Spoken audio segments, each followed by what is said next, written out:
Ventures at Opaque Investments, as well as assisting business incubator manager at Alvernia University's Opaque Institute. In 2023, she will take on the role, check this out, she will take on the role of investor network manager at Launch New York, the most active seed fund in New York State. Over the past 2 years, she has mentored over 45 businesses and developed a program to support pre-seed and seed ventures at Alvernia's Opaque Institute. Katie is a Wilkes graduate, where she served as Scholar of Marketing at the Alan P. Kirby Center.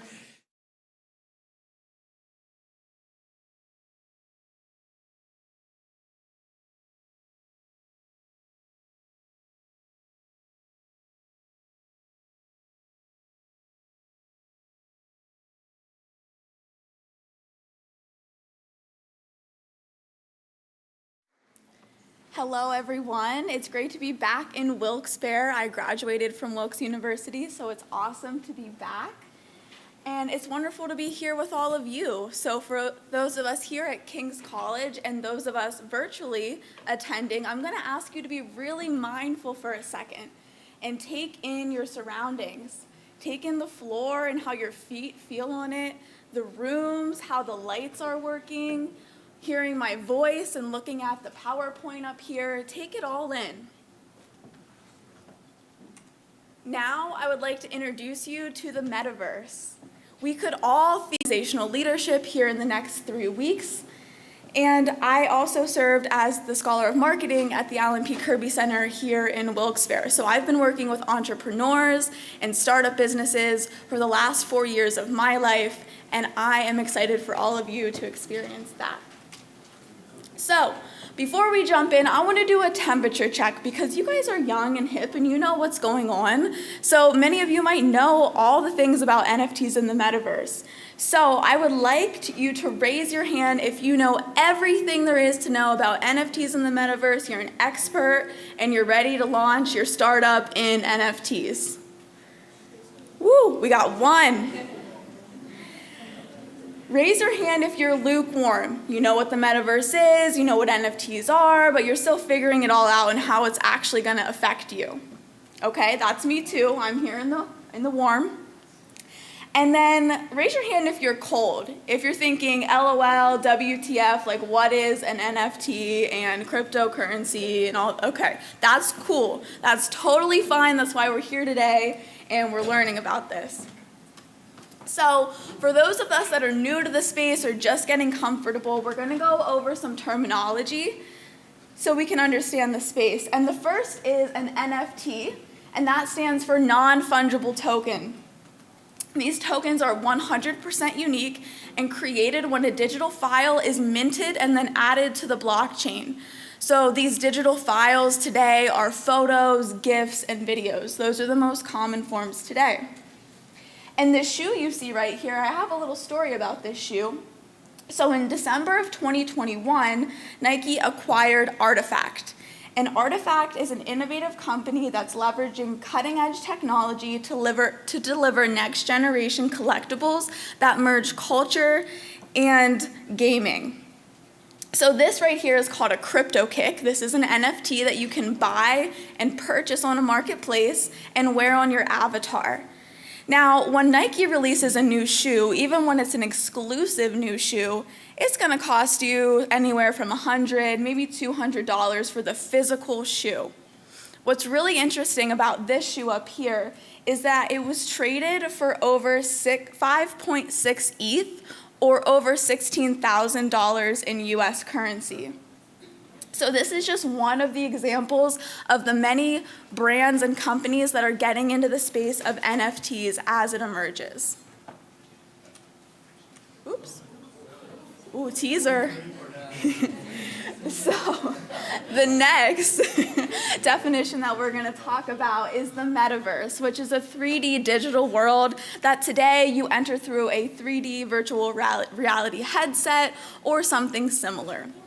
So the spoiler did happen, but does anyone know what this is? Yes, okay, very popular online game of Fortnite. And although this isn't the last metaverse that we will see, it's a very early expression of the metaverse that we're all very familiar with. And lastly, we have cryptocurrency. Cryptocurrency is decentralized digital money that there are over 19,000 forms of different cryptocurrency. If we follow the Fortnite example, there's these things called V-Bucks. And V-Bucks are in-game currency for the Fortnite game. This currency can be used to buy outfits and purchase equipment that you probably know about already. However, there's something else up here called Bitcoin. And Bitcoin's another example of cryptocurrency. And these cryptocurrencies you store in something called a digital wallet. And you can use these cryptocurrencies to purchase things online, especially in the Web 3.0 space, but also some online retailers are now offering that you can use your Bitcoin or other cryptocurrencies to buy items. However, this is not at mass, and certainly we can't walk down to the coffee shop and use Bitcoin to buy a macchiato. That is not something we can do yet today. So let's talk about how this really works and what a real example is. So let's pretend that this beautiful photo of Don Webster was created as an NFT. And Don Webster is the executive director of TechBridge that we all know who put on this event here for us today. So this beautiful NFT was created of Don, minted on the blockchain. It's up for sale. Ring-a-ding-ding. Along comes someone. What's your name? Bella. Along comes Bella, and she goes, wow, that's nice, that's a collectible, this is gonna go up in value like skyrocket, I need to get that NFT. So she decides to purchase the NFT with her Bitcoin, and then she goes, hopping into the metaverse, putting on my virtual reality headset, we are going to Decentraland, which is actually the first metaverse that's 100% decentralized and no one actually owns Decentraland. It's owned by its users. So she hops in her metaverse Decentraland, hops in maybe her Tesla, has the NFT in the back, and she's driving over to her virtual mansion, and she puts her NFT up on her fireplace mantle in Decentraland.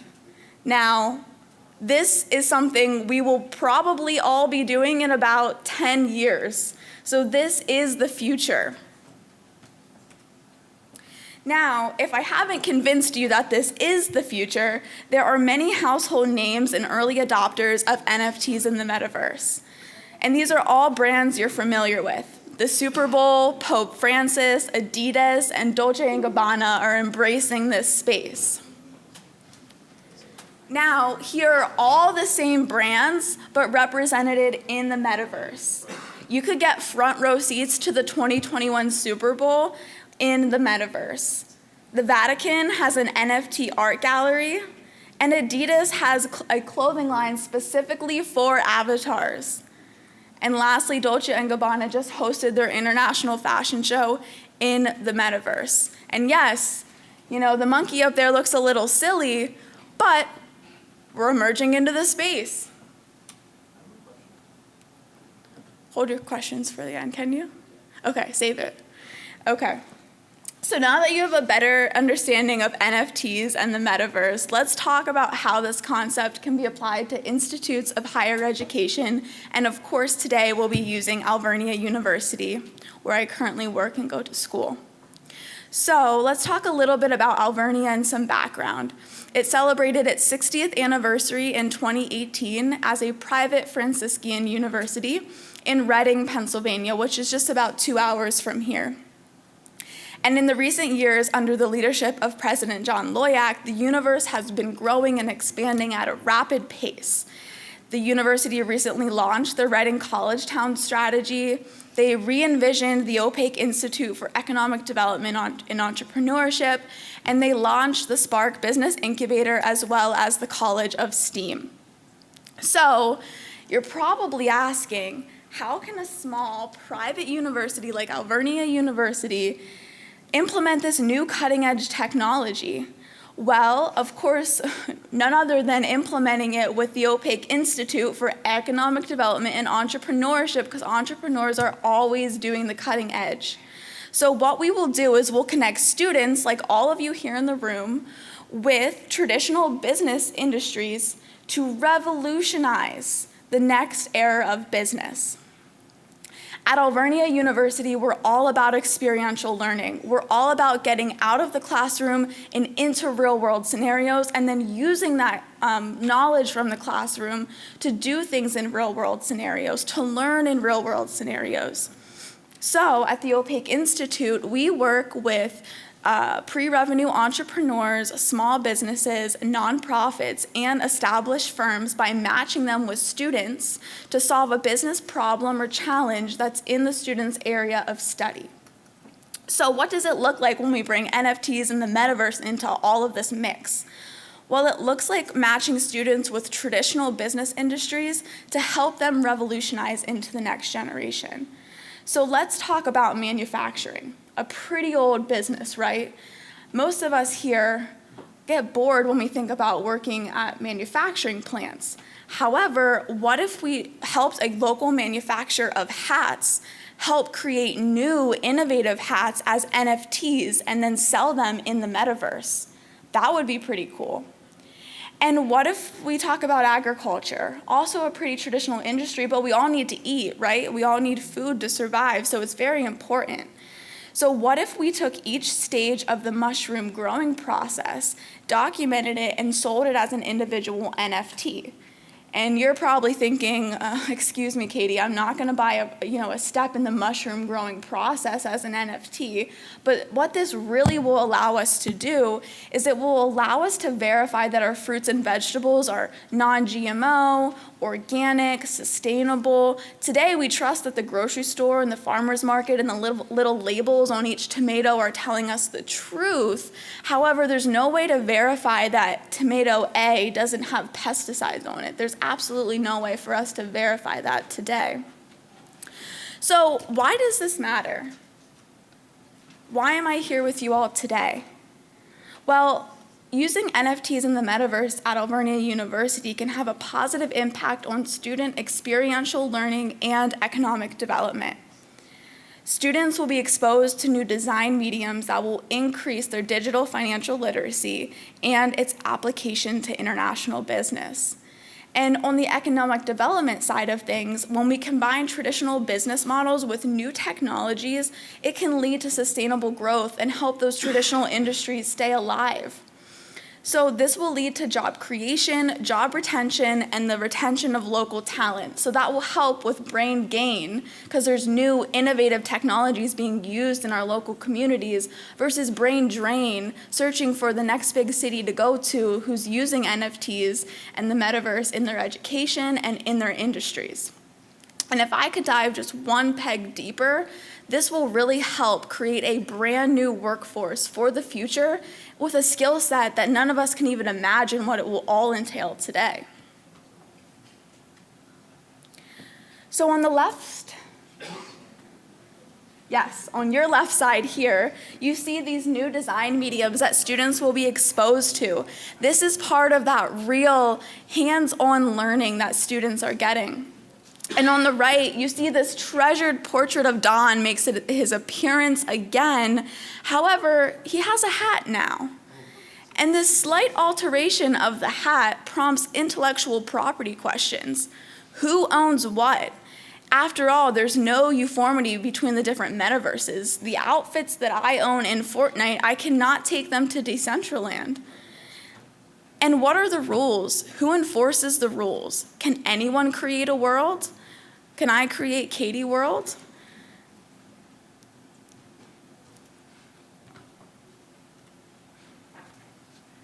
So I'm going to leave you with just one thought. The internet became popular in 1995, before many of us in this room were born. We're digital natives. We use it every day. And after just 30 years, as a society, we're dependent on the internet. So I bet 30 years from now, we'll be saying, how do we live without the metaverse, NFTs, and cryptocurrency? Thank you all for your attention, and I welcome all of your questions. Of course you have one.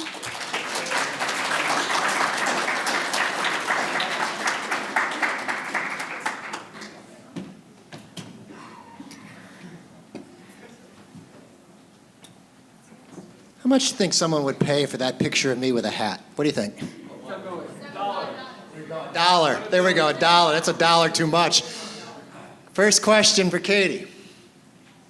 Hi, Katie. Great presentation. Thank you. I would like to correct one thing that you said. I hope this is okay in front of the audience. You actually can use crypto to purchase a macchiato at Starbucks. So Really? I just thought you might want to know that. Yes. So Okay. Starbucks is accepting cryptocurrency. Yeah. So that's how fast it changes.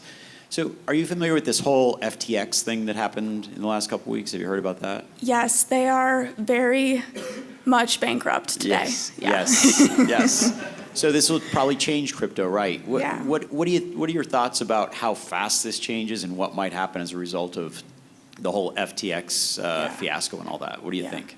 Well, I will be trying to use crypto to buy my macchiato now, so thanks for letting me know. As far as the FTX situation goes, so for those of you that aren't familiar, an entrepreneur obviously started a business around a crypto exchange, and the crypto exchange recently became insolvent. So basically, people said, I want my money, I'm taking my money out of crypto, and the company said, we don't have any, we can't pay you, you lost your money, we're bankrupt. My biggest takeaway from that whole situation is you do need to be careful as you're entering the space. This isn't the first sort of company in the space that we've seen go down. So I think it's really important to look at the entrepreneurs, look at the shareholders, look at the team, and really investigate how much risk you're willing to put into the space right now, because it is still developing. I don't think this is the last company we're going to see go down in the toilet. So I think you have to trust people with a track record that have proven that they can remain stable. And those new fun things that come about, maybe just watch from the sidelines and see how it plays out, especially when you don't have the money to lose in your early years. Okay, Katie, buckle up. This one's from the chat. Okay. Okay. From Ted Brunel. Tells you everything you need to know. How do you think computer-generated images that meet or exceed that of human artists' abilities, such as DALL-E 2, will affect NFT prices in the future? Do you need me to read that again? Nope, that's a good question. Okay. Would you explain the question? So there are many new technologies that now have artificial intelligence. And so we're able to take all of the images and renderings and design that we have today and make new things out of all the things that exist, and artificial intelligence can help us to do that. So how it affects NFTs, I think we're going to see a lot of computer-generated NFTs, not individual artist-created NFTs. And I think it's up for society to decide how they value that. If it's a really cool piece of art, are they going to value it the same as if a human made that possible? I don't know. I think we have to wait and see what happens. But I do think there'll be a lot more AI-generated images. Got a couple, so I'm just going to keep sort of walking. Hey, I've heard NFTs proposed as a way to help out with ticket scalping, or maybe renting out your car, or something that's non-fungible, right? That you can verify your identity. I'm just kind of curious what your thoughts are on relative to other uses of NFTs. Awesome. I think the ticket one's a really great idea. Again, it kind of goes back to my first answer, where you got to trust the company who's actually facilitating that transaction. So I think tickets are a great application of NFTs, and then being able to resell them if you decide not to go to the concert or show or whatever it is. However, if the company who's facilitating that transaction is not honest and it's mismanaged, then we're going to have another situation where something falls apart.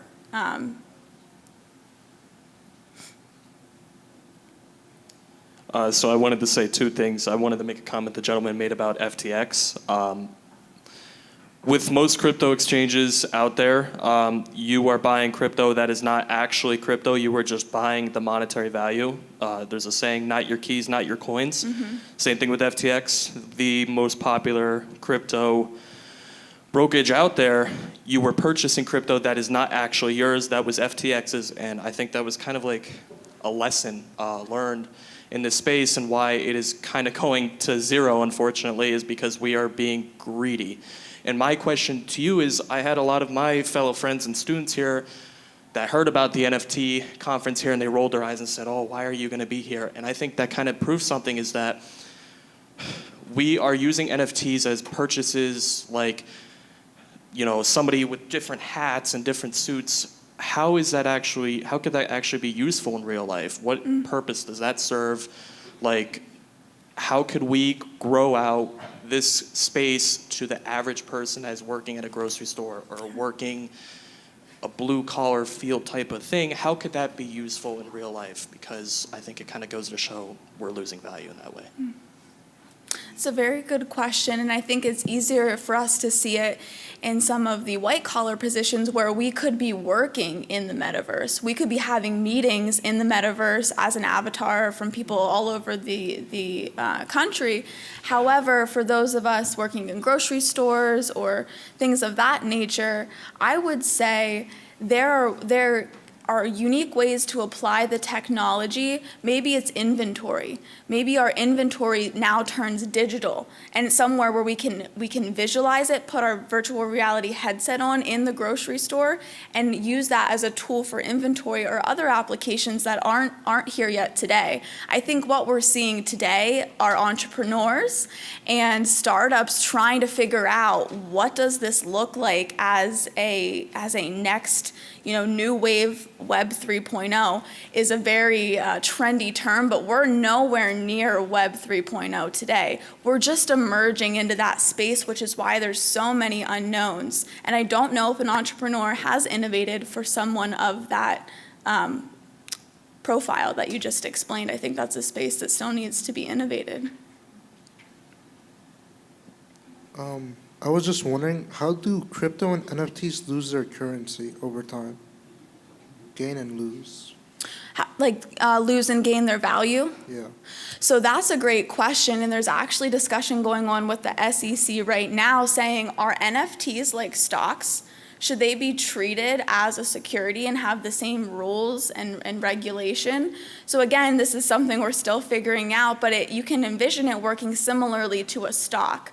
If we go back to that crypto kick, the Nike shoe that was on the screen, if 1 million people want that shoe, it will have more value than if 2 people desire that shoe. It goes back to basic economics of supply and demand. If the demand is high, the value will drive high.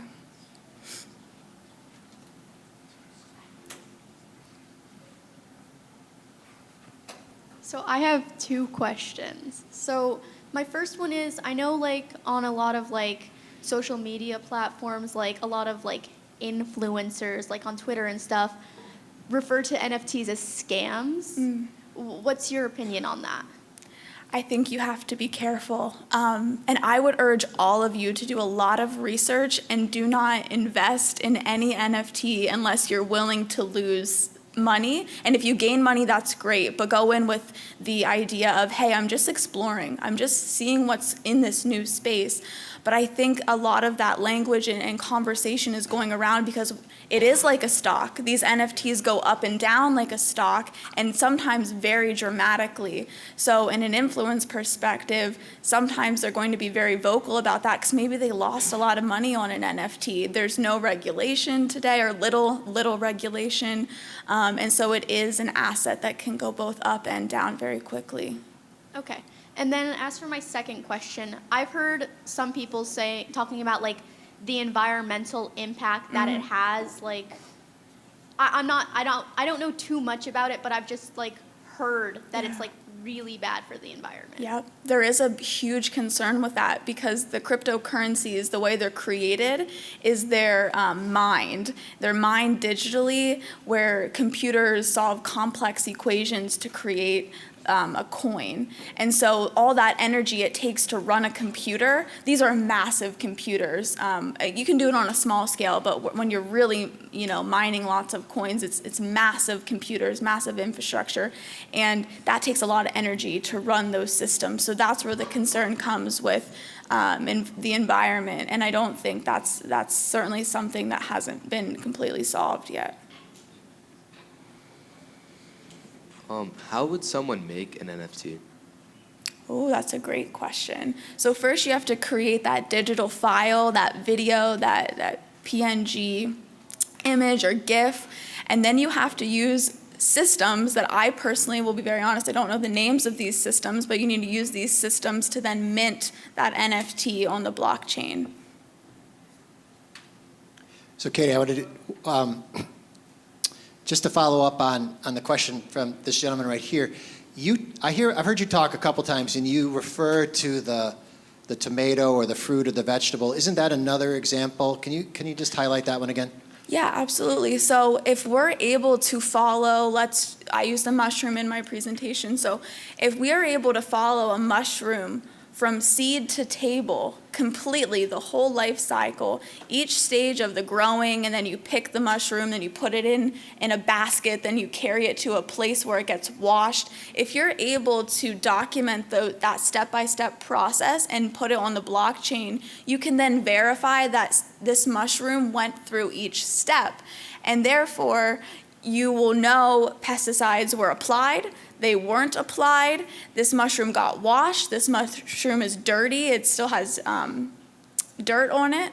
So if we're able to document all through that process, our grocery stores are going to be able to more transparently say, here's a mushroom that's organic, non-GMO, no pesticides, and if you want to verify that, just scan this code and we can show you the actual lifestyle that these mushrooms went through.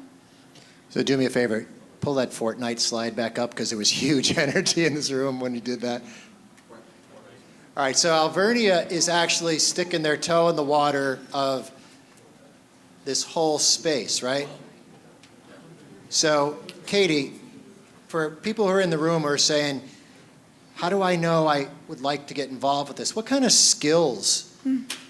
What are all the different things that people could be doing that Alvernia is going to explore in their education process? Can you talk a little bit about that? Like, hey, this is pretty neat. If I'm good at, I should go check this out? Curiosity. Curiosity. Anybody curious in this room?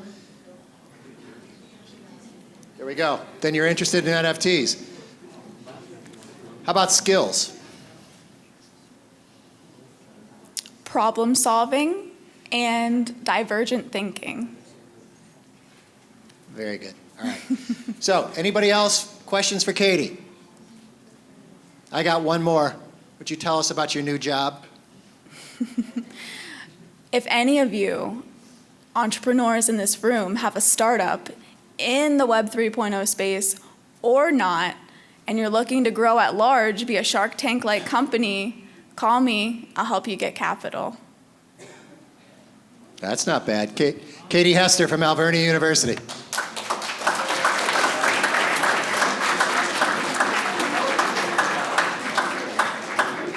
Okay, we've got the other two sessions that are going to wrap up. We wrap up here with a couple of comments from our friends from King's and the big reveal of the essay competition question before lunch. Hang a few more minutes. We're almost there, and lunch is awesome, so hang with us.